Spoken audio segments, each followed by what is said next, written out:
हम डिस्कस करेंगे metal and mining क्षेत्र में कामकाज करने वाली एक इंपॉर्टेंट कंपनी के बारे में जिसका नाम है Vedanta limited. Last Friday market में ही Q4 के नंबर्स जो हैं इस कंपनी ने रिलीज किए और डेफिनेटली इसका असर काफी नेगेटिव पड़ता हुआ देखने को मिला था। एंड इस कंपनी की एग्जैक्ट गिरावट की बात करें तो आखिरी शुक्रवार के दिन ये स्टॉक 2-2.25% नीचे आया था। अब मेन क्वेश्चन ये है कि स्टॉक के जो नेक्स्ट टारगेट है, सपोर्ट है, वो कहां पर बनते हुए देखने को मिलेंगे, प्लस इस कंपनी से हमें एग्जिट कर देना चाहिए या फिर अभी भी स्ट्रांगली होल्ड कर सकते हैं। ये सब जानने से पहले एक और रिक्वेस्ट है, उम्मीद है आपने हमारे चैनल को सब्सक्राइब करके बेल आइकन को हिट कर लिया होगा। साथ में इस वीडियो को लाइक भी कर दीजिए। आपके लाइक करने से हमें अप्रिसिएशन मिलता है, हमें मोटिवेशन मिलती है एंड आपके लाइक को देखकर ही हमारा मन करता है कि डेली बेसिस पे आपके लिए ऐसे ही अपडेट्स लेकर आते रहें। सो उम्मीद है आपने इस चैनल को सब्सक्राइब करने के साथ साथ वीडियो को लाइक भी कर दिया होगा। फिलहाल देख सकते हो आ चुके हैं हम वेदांता के ऑफिशियल नोटिस के ऊपर, जिसके अंदर आपको कुछ ज़रूरी इन्फॉर्मेशन देखने को मिल जाएगी। जिसमें फर्स्ट पॉइंट की बात करें तो वो है Q4 के नंबर्स। तो सबसे पहले Q4 के नंबर्स के ऊपर जो है चर्चा कर लेते हैं, उसके बाद देखेंगे कंपनी ने कुछ कॉर्पोरेट एक्शन दिया है या नहीं, प्लस आने वाले फ्यूचर में इस कंपनी के टारगेट क्या हो सकते हैं। तो डायरेक्टली कंपनी के नंबर्स के ऊपर फोकस करते हैं, ठीक है। और नंबर्स कौन से, कंसोलिडेटेड।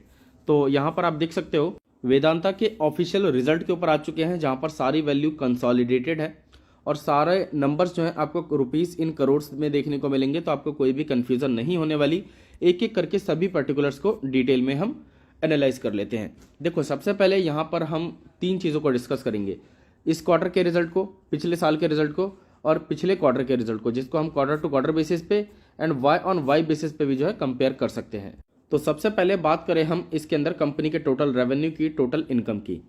तो पिछले साल कंपनी का टोटल इनकम कितना था, यहाँ पर आप देख सकते हो 40,433 करोड़। आई होप आपको नंबर्स जो है क्लियरली दिखाई दे रहे होंगे। 40,433 करोड़ का जो है टोटल इनकम आपको पिछले साल देखने को मिला था। इस बार अगर आप देखोगे तो नंबर्स में जो है गिरावट देखने को मिली है और पिछले साल के मुकाबले करीब करीब जो है 2,000 करोड़ रुपए का जो है यहाँ पर इनकम में गिरावट देखने को मिली है। सो लॉन्ग टर्म बेसिस पे परफॉर्मेंस इनकम के अंदर डाउन है, बट वहीं पर हम शॉर्ट टर्म बेसिस पे इनकम की बात करें तो इसके अंदर आपको थोड़ी बहुत पॉजिटिविटी भी देखने को मिलेगी। मतलब पिछले क्वार्टर के अंदर कंपनी का टोटल इनकम कितना था, 34,818 करोड़। यहाँ पर आप देख सकते हैं नंबर्स आपको क्लियरली दिखाई दे रहे हैं। और इस बार यही बढ़कर कितना हुआ है, 38,635 करोड़। मतलब सीधा सीधा अगर आप देखोगे तो 4,000 करोड़ रुपए की जो है इनकम में तेजी देखने को मिली है। मतलब शॉर्ट टर्म में ग्रोथ है, लॉन्ग टर्म बेसिस पे थोड़ा बहुत उतार चढ़ाव है। अब वहीं पर एक इंपॉर्टेंट चीज होता है एक्सपेंस, कंपनी ने खर्चा कितना किया। अब मान लो कंपनी ने खर्चा कम किया हो और उसके बेसिस पे इनकम के अंदर पॉजिटिविटी देखने को मिले तो डेफिनेटली रिजल्ट जो है काफ़ी सॉलिड आने की आशंका है। तो यहाँ पर आप देख सकते हो पिछले साल कंपनी का जो टोटल एक्सपेंस था वो था 29,000 करोड़ रुपए, इस बार बढ़कर हो गया है 33,000 करोड़ रुपए। तो लॉन्ग टर्म बेसिस पे कंपनी का खर्चा जो है काफ़ी ज़्यादा बढ़ चुका है। और वहीं पर क्वार्टर टू क्वार्टर बेसिस पे बात करेंगे तो पिछले क्वार्टर के अंदर 31,337 करोड़ का जो है खर्चा था, जो कि इस बार करीब करीब जो है 1,800 करोड़ रुपए के आसपास जो है बढ़ता हुआ देखने को मिला है। मतलब ओवरऑल कंपनी का खर्चा जो है लॉन्ग टर्म बेसिस पे भी एंड शॉर्ट टर्म बेसिस पे भी बढ़ रहा है, लेकिन उसके बेसिस पे जो इनकम है वो जनरेट नहीं हुई है। एंड इसी कारण जो इस कंपनी के प्रॉफिट हैं वो उतार चढ़ाव में देखने को मिले हैं। मतलब ऐसा नहीं है कि कंपनी लॉस मेकिंग हो गई है। अगर आप कंपनी के टोटल ऑपरेटिंग प्रॉफिट की बात करें तो यहाँ पर आप देख सकते हो पिछले साल कितना प्रॉफिट था, 10,532 करोड़। देख सकते हो कितने बड़े नंबर है। इस बार कितना है, 5,594 करोड़। मतलब सीधा सीधा अगर आप देखोगे तो 5,000 करोड़ रुपए का जो है यहाँ पर लॉस हो गया पिछले साल के मुकाबले, ठीक है। कंपनी को लॉस नहीं हुआ है, पिछले साल के मुकाबले इतना जो है प्रॉफिट कम हो गया है। मतलब देखा जाए तो 50% जो है रिजल्ट डाउन है। और वहीं पर क्वार्टर टू क्वार्टर बेसिस पे बात करेंगे तो पिछले क्वार्टर में था 3,491 करोड़ का प्रॉफिट, जो कि इस बार बढ़कर 5,594 करोड़ तक पहुंच चुका है। मतलब सीधा सीधा जो है आपको 2,000 करोड़ रुपए की जो है ग्रोथ भी देखने को मिलेगी। मतलब शॉर्ट टर्म का रिजल्ट जो है ठीक है, बट लॉन्ग टर्म बेसिस पे जो है कंपनी डाउन है।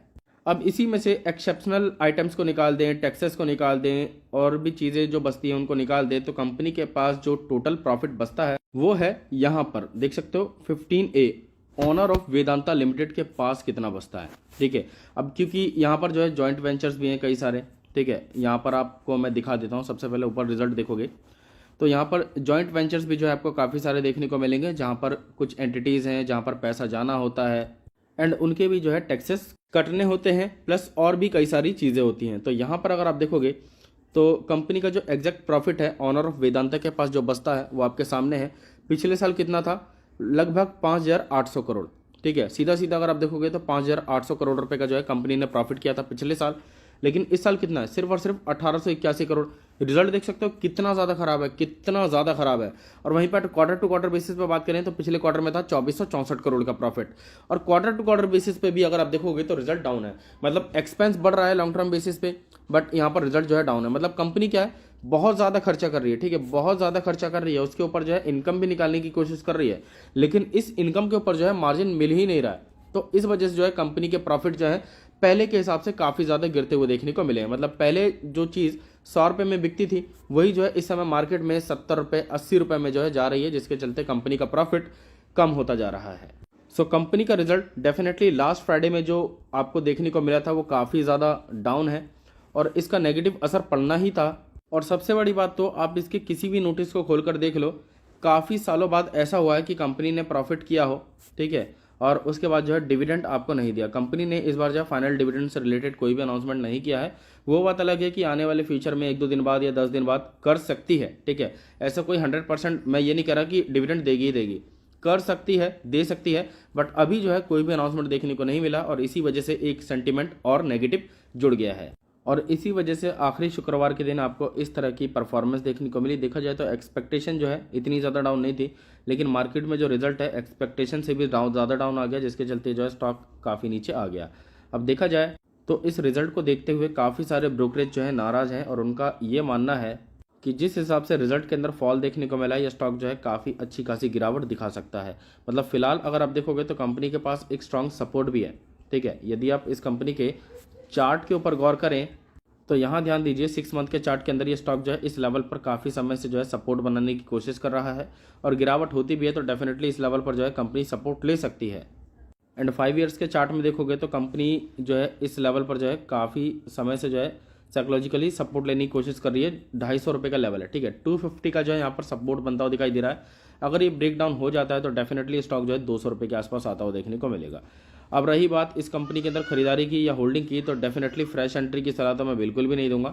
कंपनी के सेंटीमेंट नेगेटिव है, और मेरे हिसाब से 250 के आसपास जो है इसके अंदर खरीदारी का मौका मिलेगा।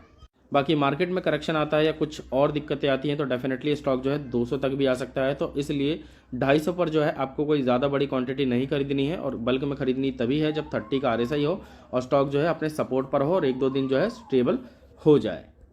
बाकी इससे रिलेटेड कोई डाउट हो, क्वेश्चन हो तो कमेंट कीजिए, मैं जल्दी ही रिप्लाई देने की कोशिश करूँगा।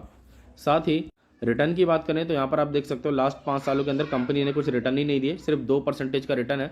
बट ऐसा नहीं है कि इन्वेस्टर्स ने पैसा नहीं कमाया। ये कंपनी जो है डिविडेंड के लिए one of the best company जो है इंडिया के अंदर मानी जाती है। अगर किसी को डिविडेंड के लिए स्टॉक चाहिए तो डेफिनेटली आप अपने पोर्टफोलियो के लिए इसे कंसिडर कर सकते हैं। ये आपको डिविडेंड से ही इतने बड़े रिटर्न बनाकर दे सकती है हर साल कि आपको हज़ारों लाखों रुपए के प्रॉफिट हो सकते हैं यदि आपने अच्छी खासी क्वांटिटी ऐड कर ली। एंड पर्सनली मुझे ये कंपनी बिल्कुल भी पसंद नहीं है, ठीक है, बिल्कुल भी पसंद नहीं है, क्योंकि इसके अंदर उतार चढ़ाव काफ़ी ज़्यादा देखने को मिलता है। बट डिविडेंड के बेसिस पे अगर आप मेरे से पूछोगे तो ये one of the best company मुझे लगती है। अगर मुझे डिविडेंड के लिए अपने पोर्टफोलियो में कोई स्टॉक ऐड करना होगा तो डेफिनेटली मैं पेट्रोलियम सेक्टर के साथ साथ अगर आपको मेरे को मेटल एंड माइनिंग में ऐड करना होगा तो मैं वेदांता को ज़रूर कंसीडर करूंगा। बाकी प्रॉफिट के लिए या फिर शेयर ग्रोथ के लिए मैं डेफिनेटली इसके साथ नहीं जाने वाला। काफ़ी ज़्यादा वोलेटाइल है, उतार चढ़ाव जो इसके अंदर हमेशा चलता रहता है। बाकी कोई डाउट हो, क्वेश्चन हो तो कमेंट कीजिए।